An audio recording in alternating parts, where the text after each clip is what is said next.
Selamat siang, Assalamualaikum warahmatullahi wabarakatuh. Apa kabar Anda, sahabat pendengar yang mendengarkan dan melihat Suara Sidoarjo?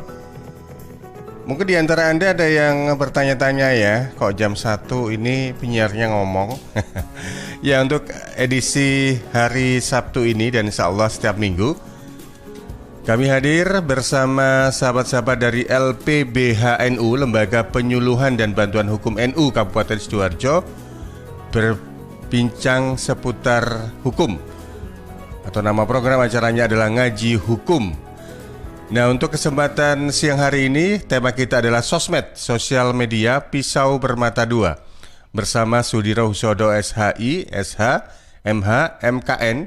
Beliau adalah advokat dan legal konsultan dari LPBHNU, Lembaga Penyuluhan dan Bantuan Hukum NU Kabupaten Sidoarjo. Dan tentunya acara ini kerjasama antara Suara Sidoarjo dan LPBHNU, Lembaga Penyuluhan dan Bantuan Hukum NU Kabupaten Sidoarjo. Anda nanti bisa berinteraksi di 031 896 1514 atau WA di 0821 3264 109, di mana untuk program ini juga Anda bisa saksikan secara visual atau audio melalui website kami di www.suarasidoarjo.id, atau juga melalui sosial media kami di Facebook LPPL Suara Sidoarjo, di Twitter @susi_visual, atau juga di channel YouTube kami Suara Sidoarjo Live. Baik, saya sudah tersambung via Zoom dengan Pak Sudiro Husodo SHI, SHMH, MKN. Beliau adalah advokat dan legal konsultan. Selamat siang, Assalamualaikum Pak Sudiro Husodo, apa kabar?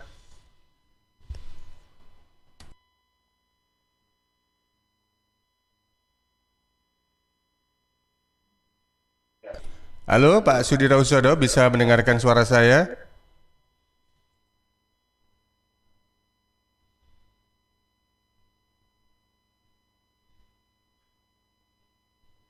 Baik. Sepertinya ada sedikit kendala komunikasi nih ya saya dengan Pak Sudiro Husodo. Meskipun secara visual saya sudah dapat melihat beliaunya ini. Halo Pak Sudiro Husodo, Assalamualaikum Pak.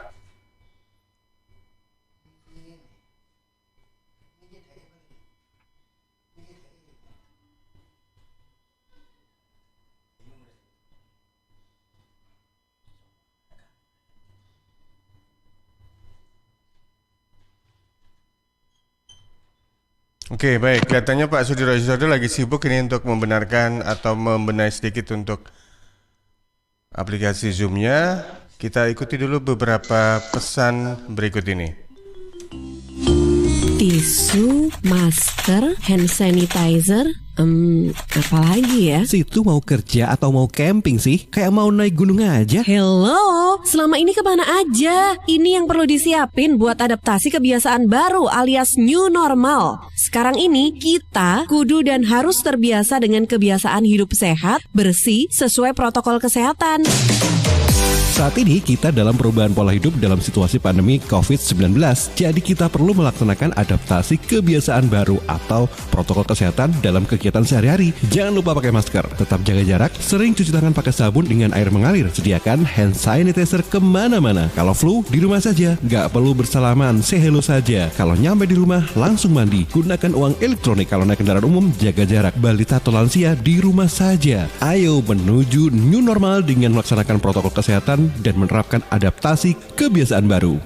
Hei, udah jam berapa nih? Kebiasaan telat juga masuk new normal ya? Ada yang kurang satu, uang sakunya belum. Iklan layanan masyarakat ini persembahan Dinas Kesehatan Kabupaten Sidoarjo. Rokok opo iki lho, kok putihan? Ya rokok kok, ya murah, ya akeh. Rokok ilegal ki. Masa rokok ilegal iki? Yo ki. Lah awakmu kok roh nek iki rokok ilegal? Rokok ilegal iki gak nek pita cukene. Samen paling roe bandro iku lho. Rokoke kudu enek merek karo nama perusahaane sing terdaftar ndek bea cukai. Lokasi pembuatane ndek kene yo gak enek. Terus ndek kene rokok ilegal iki gak enek gambar karo peringatane teko pemerintah. Berarti rokok ilegal gak resmi no? Aduh yo mesti to le Mul. Rokok ilegal iki merugikan negara. Mergo ora bayar cukai sing digembangun negara. Walah tutu, sepenting wong-wong gak roh. Loh, gak iso lagi. Makane to Le, tuku sing pasti-pasti ae. Aja ngawur. Laporkan peredaran rokok ilegal ke kantor Bea Cukai terdekat atau hubungi nomor 1.500 225 1.500 225. Iklan layanan masyarakat ini dipersembahkan Bea Cukai Sidoarjo. Ayo, ngewangi bea cukai, berantas rokok ilegal. Bea Cukai Sidoarjo, fokus mengawasi, tulus melayani. Suara Sidoarjo, lembaga penyiaran publik lokal pemerintah Kabupaten Sidoarjo.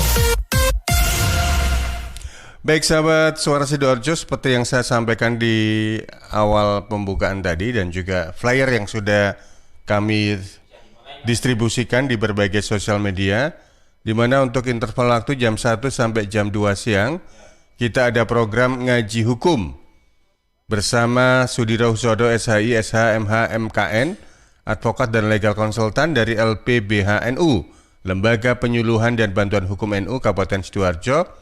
Tema kita untuk kesempatan siang hari ini adalah sosial media, sosmed, pisau bermata dua. Saya coba kembali terhubung dengan Pak Sudiro Husodo. Selamat siang, Assalamualaikum Pak.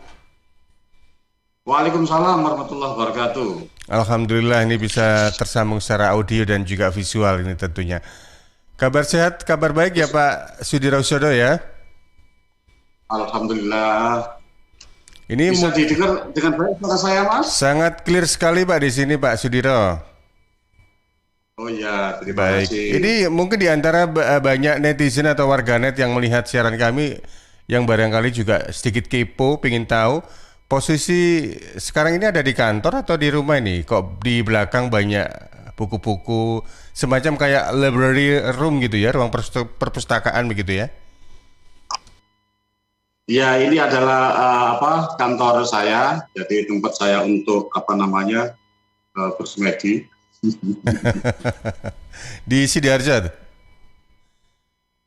Ya, di Gedangan. Di Gedangan. Baik. Ini juga awal jumpa kita secara perdana via on air ya Pak ya, baik itu secara audio dan juga secara visual ini. Dan mungkin sebelum kita nanti lebih jauh ngomong tentang sosmed pisau bermata dua, mungkin ada di antara kita yang belum tahu sosok Pak Sudiro Husodo ini. Boleh cerita sedikit Pak mengenai kiprah dan juga sampai sejauh ini apa ya aktivitas yang dilakukan ini Pak? Ya, baik, terima kasih para pendengar ya. Apa menggunakan istilah apa Mas? Para pendengar ya. Sahabat, kami juga didengar dan serta dilihat ini. Ya, baik.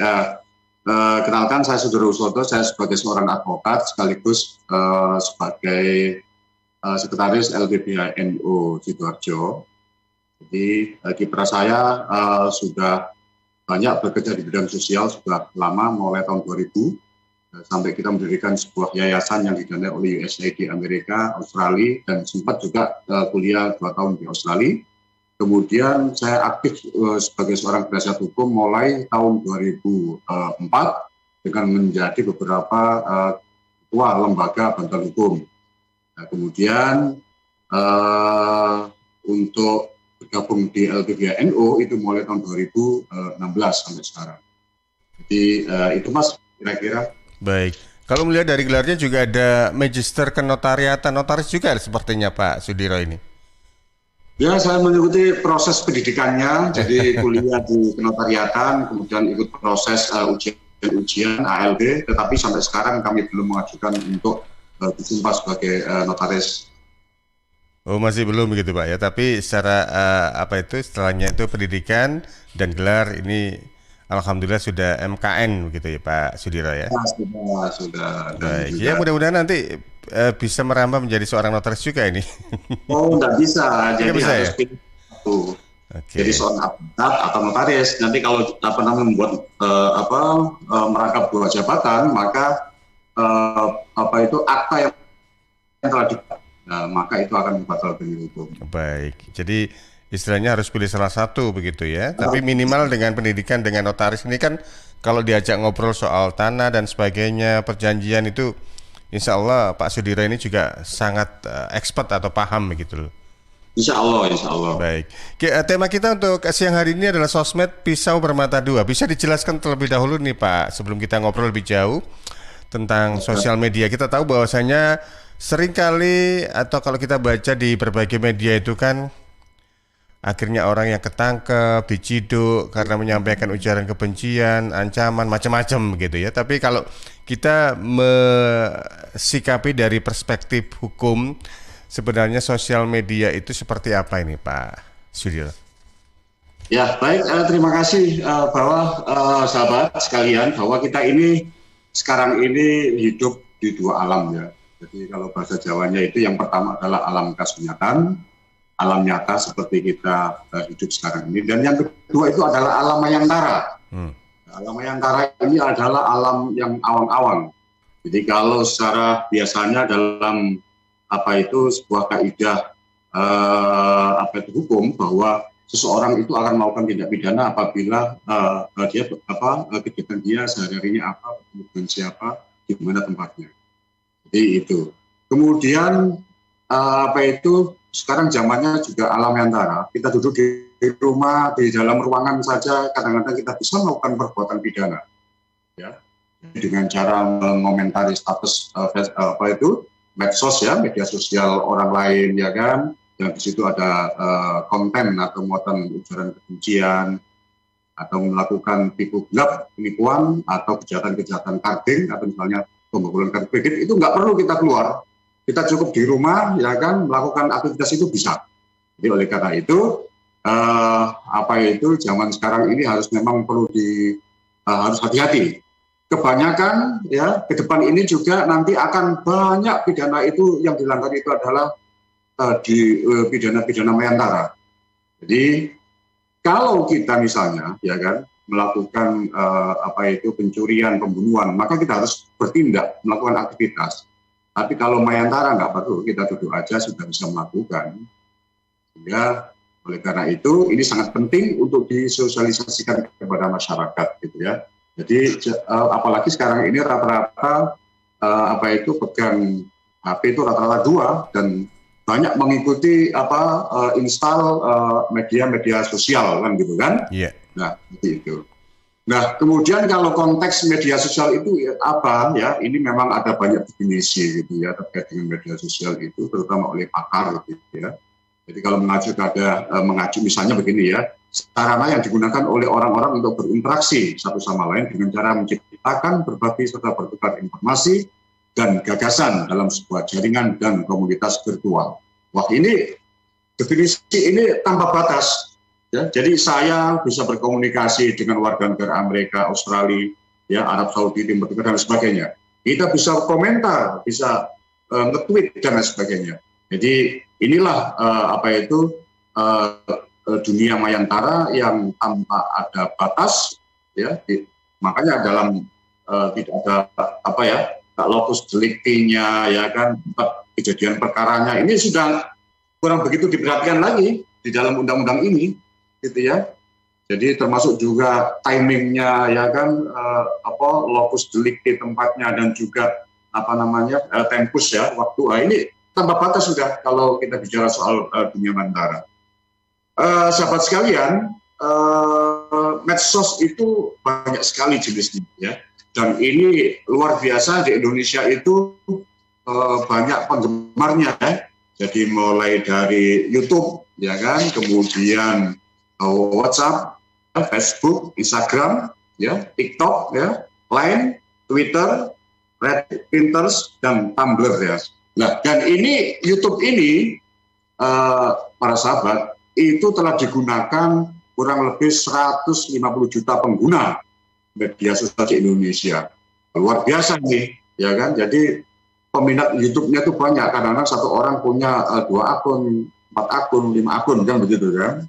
Kemudian WhatsApp juga sama, ya kan, kurang lebih 80% pengguna media sosial ini itu juga di Indonesia begitu. Jadi luar biasa ini. Jadi kalau nggak segera disosialisasikan, maka banyak nanti penjara-penjara itu penuh dengan orang-orang yang hanya sebatas pegang handphone gitu. Oke. Baik, kalau kita kaitkan dengan media sosial itu kan macam-macam ya Pak Sudirosodo ya. Ada yang sifatnya itu bisa apabila kita posting, komen atau apapun itu kan bisa diketahui atau diakses oleh banyak orang, misalnya Facebook, kemudian Twitter dan sebagainya. Nah, kalau sosial media seperti WhatsApp itu kan kadang-kadang ada perbincangan pribadi antara saya dengan Pak Sudiro Husodo misalnya ya, saling chat atau saling kirim gambar, dokumen dan sebagainya. Lalu misalnya meskipun ada peluang juga kita ikut grup, lalu juga ada Telegram yang kita bisa personal satu persatu atau mungkin ke banyak grup begitu. Apakah ini juga masuk dalam kategori yang tadi dijelaskan Pak Sudiro Husodo? Ya, dalam konteks media sosial, WhatsApp ya, itu masuk kategori media sosial, kan begitu kan? Ya. Lah kemudian kalau dikaitkan dengan kaitannya dengan perbuatan pidana, apakah nanti seseorang dapat dipidana melalui media WhatsApp? Bisa saja, begitu. Ya, jadi contoh misalnya pidana itu kan bisa ditujukan kepada seseorang. Gitu ya. Jadi tidak berlaku secara umum. Beda dengan Facebook. Facebook itu ketika kita komentar, orang lain bisa lihat, bisa akses, atau mungkin bisa misalnya sampai 5.000 orang ya pertemanan di situ ya. Tapi WhatsApp misalnya person to person, orang per orang gitu ya. Tetapi kalau di situ misalnya di situ ada ujaran kebencian, menghina, ya kan? Lah itu kalau itu ditujukan kepada seseorang itu bisa masuk. Gitu ya. Tetapi kalau tidak ditujukan kepada seseorang itu tidak masuk begitu ya. Nah, undang-undang yang mengatur soal pidana dari media sosial ini itu memang ada di dalam undang-undang ITE ya. ITE. Ya. ITE gitu ya. Jadi contohnya misalnya pasal-pasal penghinaan, pencemaran nama baik gitu ya. Itu diatur dalam pasal 27 ayat 3 ya, dan ini deliknya adalah delik aduan. Jadi seseorang bisa mengadukan misalnya dia menghina melalui media sosial gitu ya. Kemudian ini nanti akan dijadikan sebagai alat bukti ya, atau barang bukti gitu ya, sehingga penyidik dapat menyangkal dengan pasal pencemaran nama baik ya 335 gitu ya, dan juga dijumpai juga dengan pasal undang-undang ITE yaitu pasal 27 ayat 3. Jadi itu Mas. Baik. Jadi kalau kita istilahnya contoh kasus kita melakukan ujaran kebencian atau menyerang seseorang lewat dunia maya itu, jadi kita bisa disangkakan dua regulasi begitu ya yang saya tangkap tadi ya Pak Sudiro, berarti Undang-Undang ITE dan juga Undang-Undang dan juga tentang KUHP. Betul bisa. Bahkan bisa dijuntukan juga dengan pidana lain. Contoh misalnya sekarang ini kan kaitannya dengan PSBB dan apalagi sekarang PSM Mas ya, atau apa itu istilahnya sekarang. Jadi tentang Undang-Undang Kekarantinaan Kesehatan misalnya pasal 93 itu misalnya ya. Nah, Undang-Undang Kekarantinaan Kesehatan itu juga mengakomodir itu alat bukti elektronik. Jadi termasuk siaran melalui YouTube, Facebook ya, yang sifatnya menghalang-halangi pelaksanaan kekarantinaan kesehatan, maka dengan undang-undang lain ya yang di luar KUHP atau ITE. Baik, untuk Anda sahabat pendengar yang melihat dan mendengar Suara Sidoarjo, Anda juga bisa bertanya ya seputar sosial media yang bisa dikatakan pisau bermata dua. Tentunya kalau kita bijak menggunakannya sih mudah-mudahan tidak ada kendala atau tidak ada masalah. Tapi persoalannya adalah ketika kita mungkin karena ada hal-hal tertentu, ada masalah-masalah tertentu begitu ya dengan orang lain, dengan kelompok atau dengan lembaga atau dengan apapun istilahnya, sehingga kita melakukan ujaran kebencian dan sebagainya. Wah, ini hati-hati karena kita nanti bisa disangkakan regulasi aturan perundang-undangan yang sudah diterapkan, yakni satu diantaranya Undang-Undang ITE tentang informasi dan transaksi elektronik dan juga KUHP serta undang-undang lain yang seperti yang disampaikan oleh Pak Sudiro Husodo ya. Anda bisa sampaikan di 031 896 1514 atau WA di 0821 3264 109. Baik Pak Sudiro Husodo, kalau kita bicara tentang Undang-Undang ITE yang sudah digaungkan sejak tahun kalau tidak salah Undang-Undang ITE itu tahun 2008 ya Pak ya? Betul, dan diperbarui oleh Undang-Undang 2016. 2016 berarti ya. Nah, ini sampai sejauh ini apa sih yang paling dominan yang kalau Anda amati juga yang paling sering dilanggar atau yang sering kali hal-hal apa yang disangkakan kepada mereka yang melanggar Undang-Undang ITE ini? Ya, baik sahabat sekalian, ya, yang paling banyak dilanggar di dalam Undang-Undang ITE ini adalah tentang penghinaan atau pencemaran nama baik, gitu ya. Tadi yang sudah saya jelaskan pasal 27 ayat 3, gitu. Kemudian juga tentang ujaran kebencian, gitu ya. Nah, ini juga diatur di dalam pasal 28 ayat 2, gitu ya. Kemudian juga berita bohong. Nah, ini ya yang sekarang ini atau hoax ya. itu Pak ya? Ya, hoax ya. Kemudian juga perjudian online, ya, itu juga diatur di dalam Undang-Undang ITE juga. Ya. Kemudian juga tentang hacking, menghack, ya. Ya. Sekarang ini kan banyak modus-modus WA di langsung dihack itu. Iya, yang ada tautannya itu Pak ya. Penipuan-penipuan itu, sehingga undang-undangnya tidak hanya sebatas undang-undang ITE, juga pasal-pasal yang tersebar di dalam KUHP, gitu ya. Dan baru-baru ini kami punya pengalaman juga menangani perkara begitu canggihnya anak muda sekarang ya, yaitu telah menjebol kartu kredit warga negara Amerika, Jepang, dan lain sebagainya, gitu ya. Dan itu gampang sekali dengan menggunakan teknologi yang dia sederhana saja, ya. Ternyata dia bisa menjebol data pribadi kartu kredit warga negara Amerika, Eropa, dan Jepang. Dan itu sempat saya tangani yang dulu sempat viral, melibatkan Boy William, Aukarin, ya, dan bisa itu loh. Iya. Jadi itu. Jadi hacker yang menghack atau yang mengambil data personal dari orang lain untuk keuntungan sendiri, begitu Pak Sudiro ya. Baik. Pak Sudiro, kalau Anda melihat dalam ujaran kebencian, dalam sejarah ujaran kebencian, kalau tadi sempat disinggung juga ya, atau istilah sekarang itu hate speech gitu ya, itu kalau dalam Islam seperti apa ini Pak Sudiro? Ya, soal ujaran kebencian ini luar biasa ya dampaknya ya, sehingga Allah banyak mengabadikan nama-nama kabar pres gitu ya di dalam Al-Quran, bahkan sampai ada asbabul nuzulnya ya yang begitu ya, ini dikisahkan dalam sebuah, dan ini ada di dalam kami tulis juga di dalam website LBBNO, yaitu kafir Quraisy yang bernama As bin Wail gitu ya. Itu beliau selalu mengejek, menghina Rasulullah Nabiullah Muhammad SAW gitu ya. Jadi dikisahkan suatu ketika As bin Wail itu mengambil tulang belulang yang sudah rapuh, lalu dia menghancurkannya, kemudian membawanya kepada baginda Rasulullah SAW. Saya berkata, "Hai Muhammad, apakah kamu yakin Allah bisa menghidupkan kembali tulang busuk yang hancur ini?" Nah, inilah bentuk-bentuk ejekan-ejekan As bin Wail gitu ya.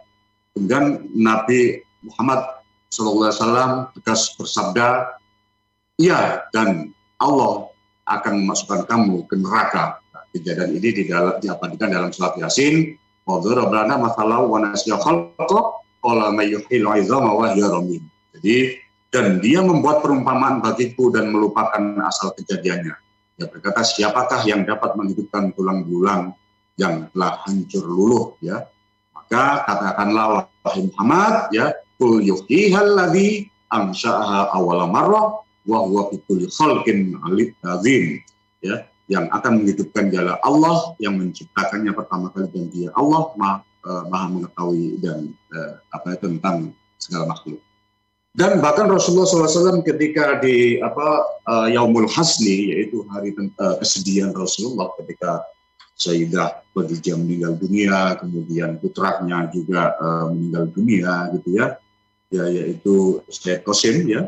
Kemudian si As ini ya, As bin Wail ini menghina, mengejek Rasulullah SAW, mengolok-olok dengan mengatakan bahwa Rasulullah itu adalah abtar ya, orang yang terputus keturunannya gitu ya. Nah, jadi itu adalah hinaan yang luar biasa begitu ya. Maka Rasulullah SAW hinaan ini diabadikan di dalam ayat surat Maryam ayat 77 ya. Afara'aita alladzi kafara bi ayatina wa qala la utayanna ma law wa balaga ya. Jadi tentang ujaran kebencian ya, berita bohong dan lain sebagainya, ini sebenarnya inilah yang di antaranya adalah yang menghancurkan peradaban Islam ya. Jadi saling fitnah ya. Kita tahu bahwa sejarah Khulafaur Rasyidin ya, Umar bin Khattab meninggal dunia, Utsman bin Affan, Ali bin Abi Thalib ya, kemudian terjadi kekacauan karena adanya ujaran kebencian dan berita bohong. Oleh karena itu ya, ini adalah pembelajaran bagi kita bahwa ini adalah sesuatu yang luar biasa dampaknya begitu ya. Dalam konteks fitnah, maka Al-Quran pun juga mengatakan al-fitnatu asyaddu minal qatl. Ya, jadi fitnah itu lebih kejam daripada pembunuhan begitu ya.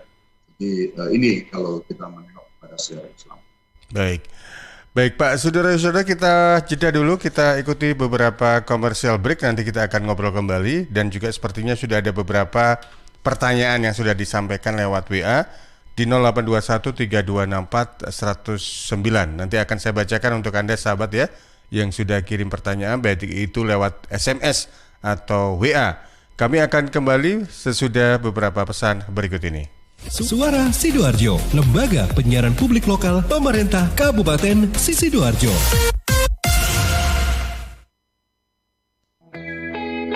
Saya warga Jatim, Piu dari Padi Dibon, memakai masker.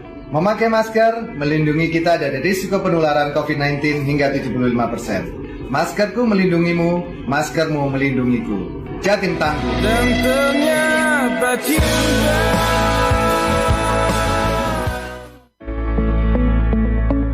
Kita semua pasti ingin semuanya balik normal. Bukan cuma sekedar new normal, apalagi balik lagi ke PSBB. Cepat atau tidaknya sangat tergantung pada tiap warga Sidoarjo. Jadi, selalu dan tetap ikuti aturan dan protokol kesehatan. Seperti pesan dari Hudiono, PJ Bupati Sidoarjo. Saya mengharapkan dan menghimbau kepada masyarakat Sidoarjo, saat ini kita sedang fokus untuk antisipasi pencegahan COVID-19. Ingat tetap menjaga protokol kesehatan. Sidoarjo hebat, baik, berkualitas, cepat, dan terginas. Warga Sidoarjo, jangan lupa tetap patuhi protokol kesehatan agar Sidoarjo segera normal dan kita semuanya balik dan bisa beraktivitas dengan tenang, lebih sehat. Pesan ini disampaikan oleh pemerintah Kabupaten Sidoarjo dan Radio Suara Sidoarjo. Baik sahabat, Bea Cukai Sidoarjo saat ini memberikan fasilitas kemudahan impor tujuan ekspor untuk industri kecil dan menengah, KAIT IKM. Syarat menerima fasilitas KAIT IKM memiliki nomor induk berusaha, memiliki izin usaha, memiliki bukti kepemilikan lokasi usaha. Pengajuan perizinan bisa dilakukan di kantor Bea Cukai terdekat. Fasilitas dari KAIT IKM, pembebasan bea masuk, tidak dipungut PPN dan tidak dipungut PPNBM. Manfaat yang didapat dari KAIT IKM, prosedur ekspor impor lebih mudah, penurunan biaya produksi, meningkatkan modal usaha dan arus kas lancar, serta peningkatan daya saing. Info lengkap Anda bisa hubungi 1500225, 1500225, atau Facebook, Twitter, dan Instagram Bea Cukai RI, bisa juga lewat website www.beacukai.go.id.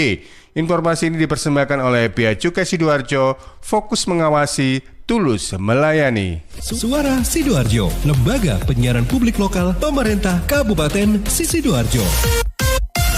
Baik, terima kasih Anda masih bersama kami dalam program Ngaji Hukum dengan tema kita Sosmed Pisau Bermata 2, kerjasama LPPL Radio Suara Sidoarjo dengan LPBHNU, Lembaga Penyuluhan dan Bantuan Hukum NU Kabupaten Sidoarjo. Kali ini dengan narasumber Pak Sudiro Husodo, SHI, SH, MH, MKN, advokat dan legal konsultan dari LPBHNU Kabupaten Sidoarjo. Baik Pak Sudiro, saya ke redaksi, ada beberapa pertanyaan ini sepertinya yang sudah dikirimkan lewat WA. Ya Ram? Ya, ada 2 ini yang masuk ke WA redaksi. Yang pertama dari Ilham.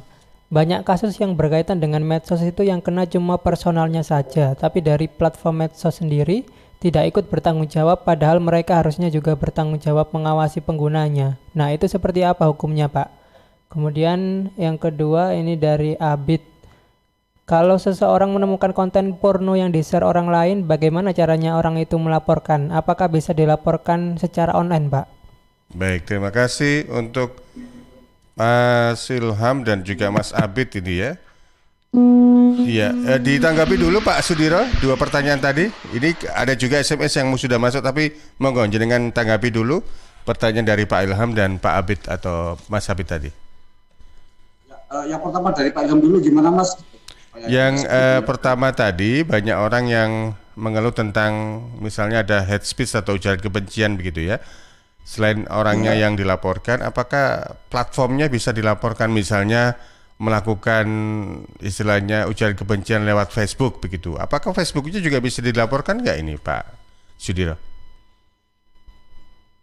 Ya baik, Facebook itu adalah media. Jadi sifatnya dia itu kalau di dalam kaidah usul itu bakok makan ala makana. Jadi artinya bahwa dia itu adalah sebuah media sarana saja begitu ya. Jadi Facebooknya sendiri tidak bisa dilaporkan begitu. Tetapi di dalam undang-undang ITE ini itu yang diatur itu adalah pertama adalah kontennya, ya, isinya, ya, isi ujaran kebenciannya itu, olok-olok, menghina dan sebagainya. Yang kedua adalah aktivitas distribusi transmisi, gitu ya. Jadi belum tentu juga misalnya ya kita misalnya memotongkan porno atau kalimat-kalimat jelek dan lain sebagainya. Kemudian itu yang kontennya adalah yang bicara adalah orang lain misalnya itu.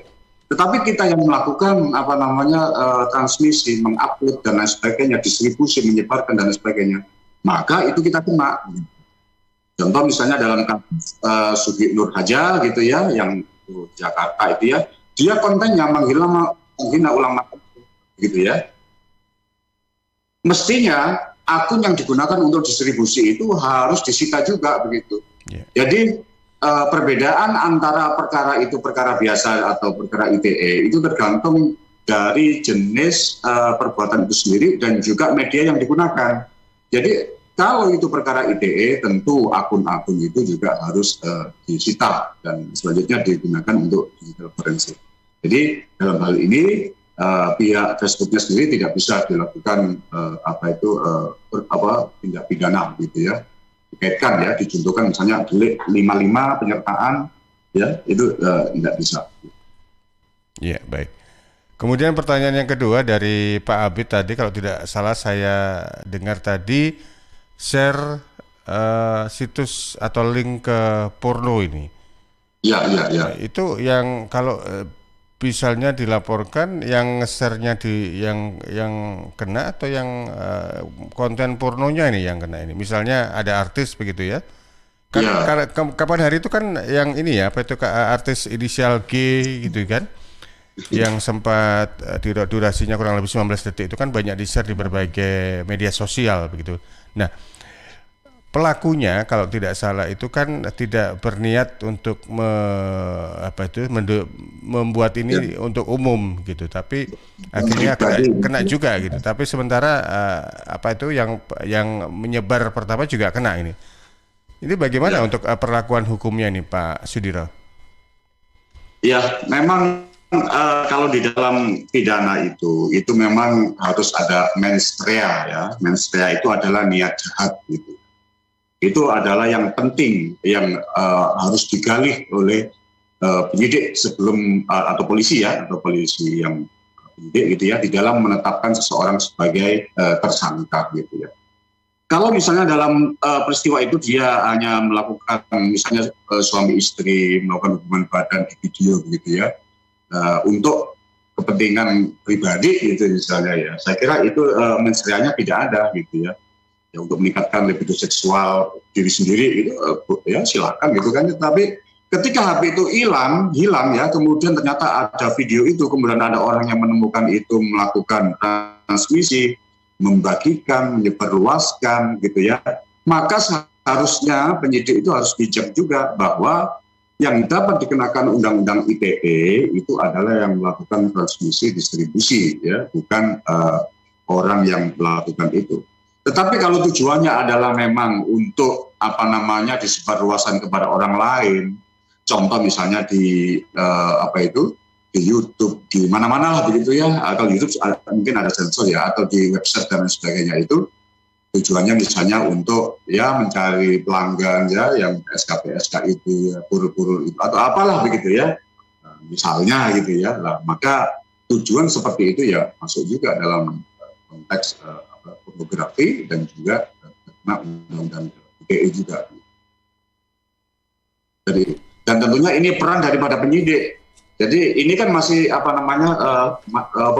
materialnya. Jadi di dalam menentukan seseorang sebagai tersangka, apakah dia itu melakukan tindak pidana ITE atau KUHP lainnya, ya, maka ini peran penyidik untuk menggali. Makanya penyidik itu harus betul-betul melakukan digital forensik, ya. Jadi menyita HP, ya kan, videonya itu dirubah atau tidak, gitu kan ya. Nah ini sangat penting, begitu. Tidak hanya sebatas HP dibuka, di-capture bahwa kemudian ditempelkan di dalam pertanyaan BAP, tidak hanya seperti itu. Harus betul-betul melalui sebuah digital forensik dengan sistem informatika yang benar, gitu ya. Kemudian dijamin keautentikannya, keasliannya, tidak berubah dan lain sebagainya. Ini syarat mutlak ini untuk di dalam perkara ITE itu selalu pendekatannya harus ada digital forensik gitu ya. Tidak hanya sebatas video yang ada kemudian dijadikan barang bukti begitu ya, tidak. Harus betul-betul menggunakan digital forensik. Karena penyidik sendiri itu juga di dalam pengungkapan kasusnya itu juga menggunakan scientific crime investigation gitu ya. Dia juga harus meminta bantuan kepada misalnya Kementerian Informatika atau Dinas Informatika yang mereka memiliki alat yang sudah terstandarisasi untuk melakukan digital forensik. Sebab harus utuh ya, karena apa? Data elektronik itu gampang dirubah, gampang diedit gitu ya, video-videonya juga gampang diedit gitu. Yeah. Jadi ini sangat penting sekali begitu, supaya nanti di dalam proses pembuktian di pengadilan betul-betul dapat dipertanggungjawabkan oleh jaksa. Gitu. Baik, ya. Ini ada pertanyaan lewat SMS di 0821 3264 109 ya. Jika seorang public figure yang menjelekkan dan mencemari nama baik pejabat yang bersifat menyinggung sara ya, kemudian memprovokasi pengguna media sosial, apakah orang tersebut bisa dilaporkan? Dalam pengertian ini kan kalau kita melihat tadi seperti yang disampaikan oleh Pak Sudirohusodo untuk perihal ujaran kebencian dan sebagainya itu kan delik aduan begitu ya. Saya mengambil contoh begini, misalnya Pak Jokowi itu kan seringkali menjadi sasaran ujaran kebencian dari oknum-oknum tertentu, tapi mungkin Pak Jokowi mensikapinya dengan biasa. Tapi ada istilahnya orang yang atau kelompok yang misalnya pengagum Pak Jokowi atau yang pro kepada Pak Jokowi akhirnya melaporkan seseorang yang melakukan ujaran kebencian. Apakah ini diperbolehkan? Apakah harus orangnya yang istilahnya dalam tanda kutip yang disasar harus lapor atau bisa orang lain begitu Pak Sudiro? Ya, jadi memang ini perbedaannya tipis. Jadi betul-betul harus kita pahami dan kita dengan betul gitu ya. Tipis sekali gitu. Jadi kalau aktivitas biasa, penghinaan biasa yang ditujukan kepada seseorang ya macam-macam. Kalau penyidik menetapkan contohnya misalnya ya Siti Nurharja begitu yang dulu sempat menghina ya, kemudian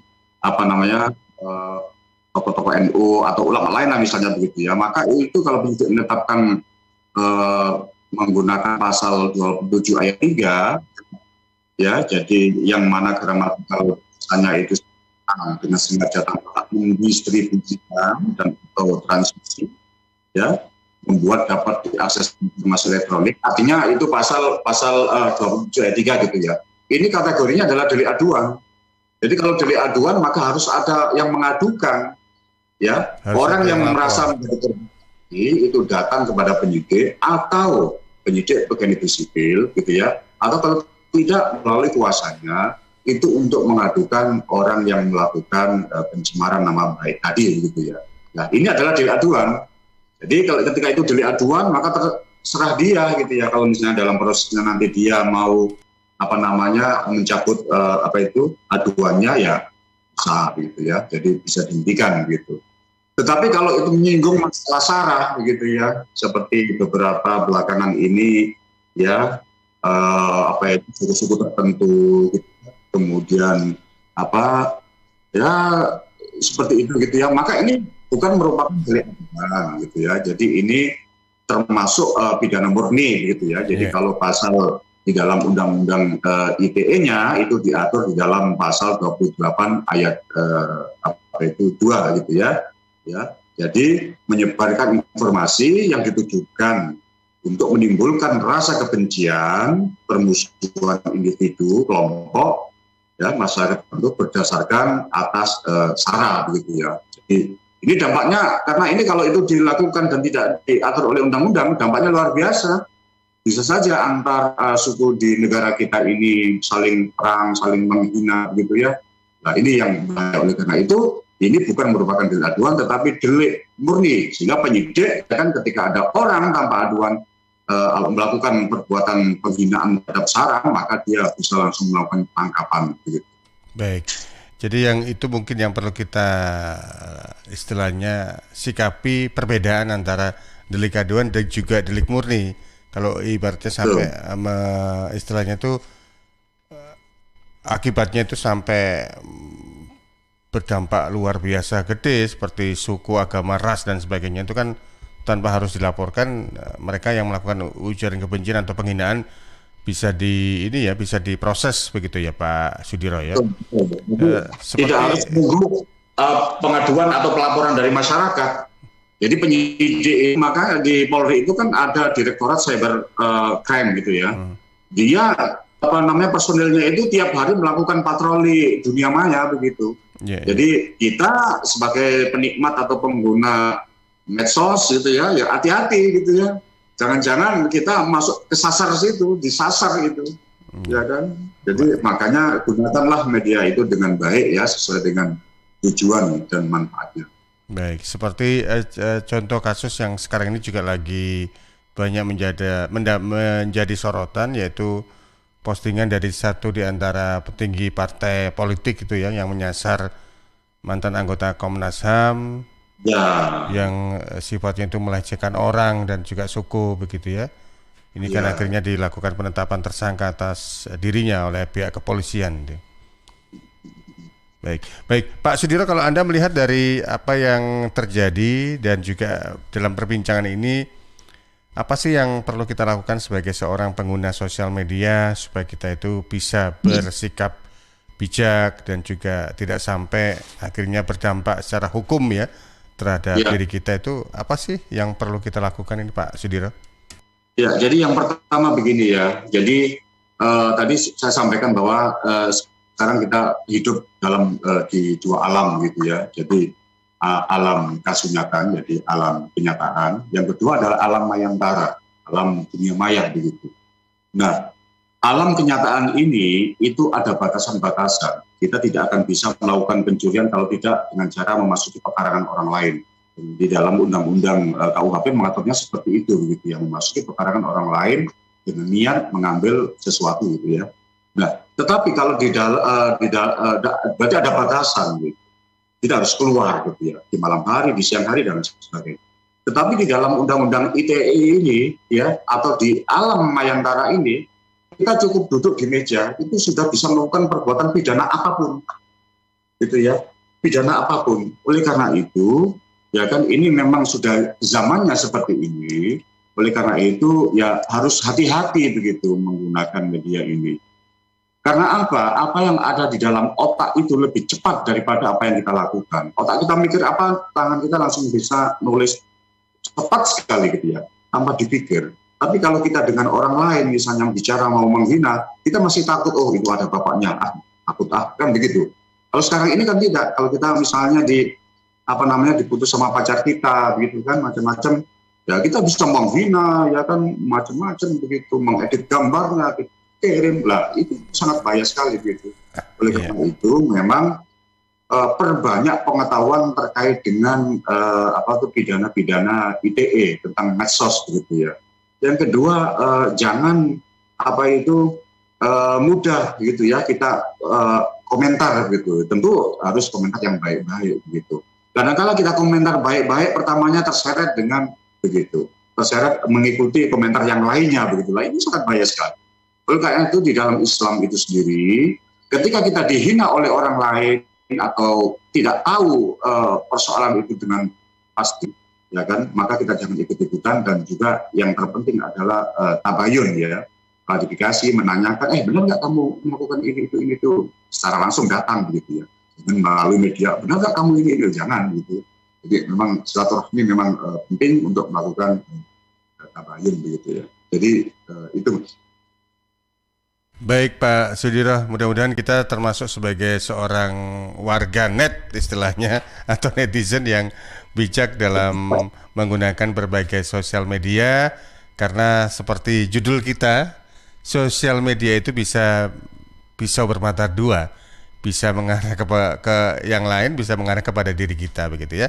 Tentunya yang pasti yang tadi tips yang seperti disampaikan Pak Sudiro, perbanyak pengetahuan kita tentang regulasi aturan-aturan hukumnya, kemudian juga jangan sembarang berkomentar. Kalau ada hal apapun juga sepertinya kita perlu tabayun atau cari tahu lebih banyak mengenai peristiwa apapun aja, supaya kita nggak gampang termakan entah itu informasi yang sifatnya hoax atau berat sebelah begitu. Baik, Pak Sudiro, terima kasih untuk waktunya. Terima kasih. Insya Allah ya, kita